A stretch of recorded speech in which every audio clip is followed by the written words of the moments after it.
They find everybody's address. You can't keep a secret from them. Well, when you were in college, what sort of ideas did you have about what you'd be doing? I think everyone is educated to write.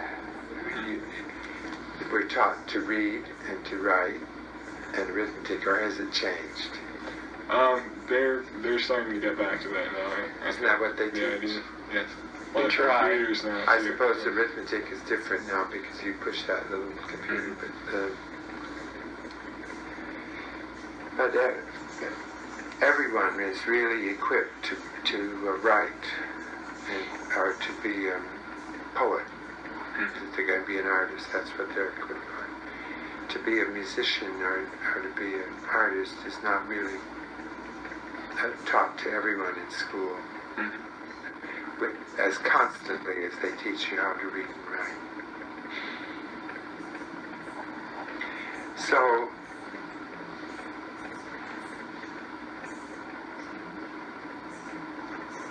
I think that's what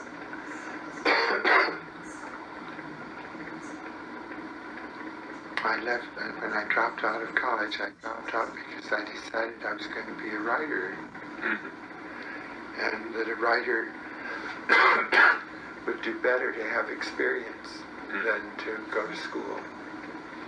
So I persuaded my family to let me go to Europe. And I was living in Los Angeles then, and actually I put an ad in probably the Los Angeles Times, and I got a ride from there to Galveston here.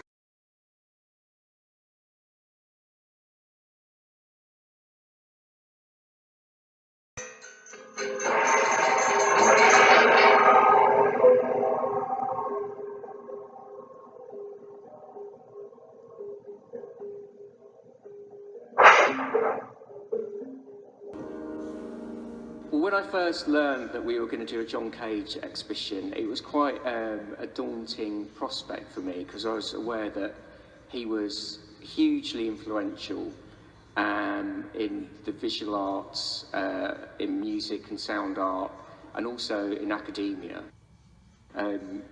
John Cage's idea of artistic practice and production was a much more kind of intellectualized, cool, conceptual approach. In 1978, someone called Catherine Brown, who runs the Crown Point Press in San Francisco, specifically approached Cage to come and work with her and learn printmaking techniques, that he really started making visual art again. He learned the techniques of printmaking, but also he pushed the boundaries of what was possible in a printmaking studio. So, for instance, this particular work next to me is one of the Fire series, in which he scrunched up newspaper on the printing press, set fire to it, and then closed the press, and you get the smoke permeates the paper, and also there's some of the newsprint from the newspaper is actually part of the print. It's branded, it's set fire to. So there are techniques that no one had imagined using in printmaking before that Cage introduced.